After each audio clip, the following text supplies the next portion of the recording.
catapult is used to launch a ball such that it strikes the wall of the building at the maximum height of its trajectory.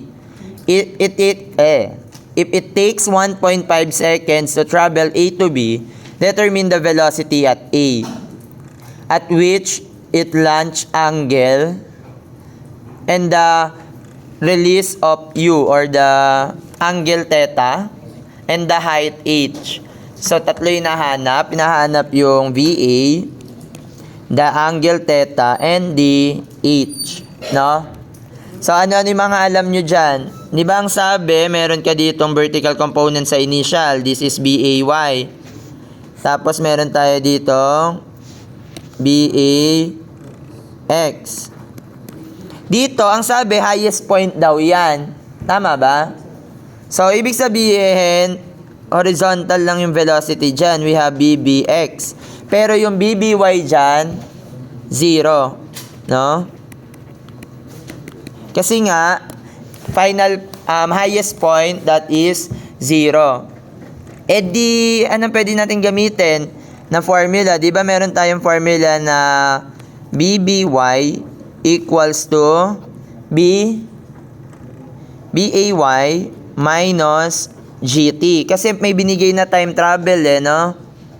So, ano yung BBY mo dyan? 0, no? Kasi nga, highest point siya.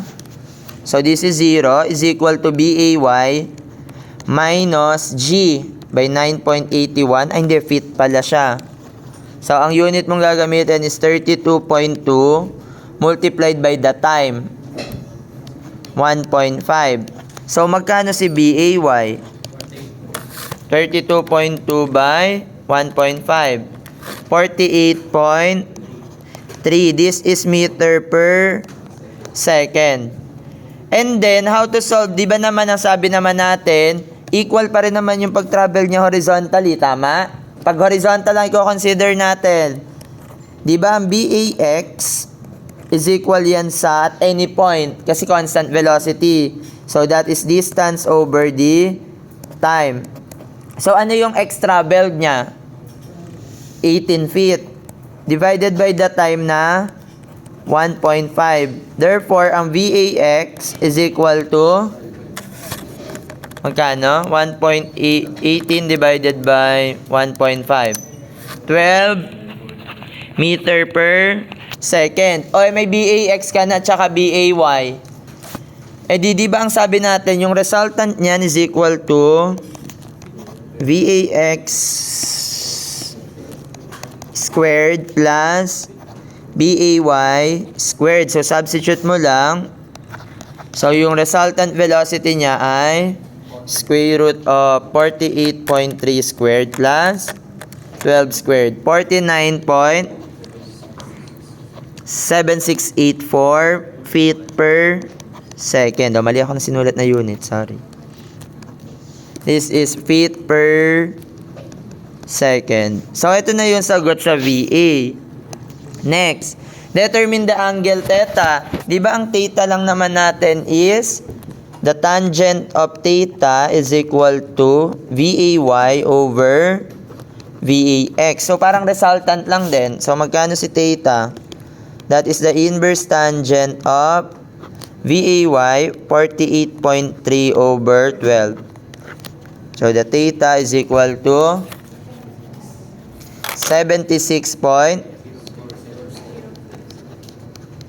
degrees. Tama? Okay lang? Okay lang. Then next, the height H. O, din sabi naman natin, di ba, pwede ka naman gumamit na yung BBY squared is equal to BAY squared minus 2GS. Diba? Kaso ito yon from this point hanggang B pa lang yung makukuha mo. Ito yon yung Y, yung S sa formula, no? Kasi ay consider mo itong BAY, umangat siya dito. So, substitute BBY, that is 0. Ang BAY mo ay 48.3 squared minus 2 by 32.2 S. So, magkano yung S mo? That is 48.3 squared over 2 by 32.2. 36? 36.225 feet. Kaso, S pa lang yan. May 3.5 pa dito. Therefore, H is equal to S plus 3.5. So, magkano yung H? 39.25.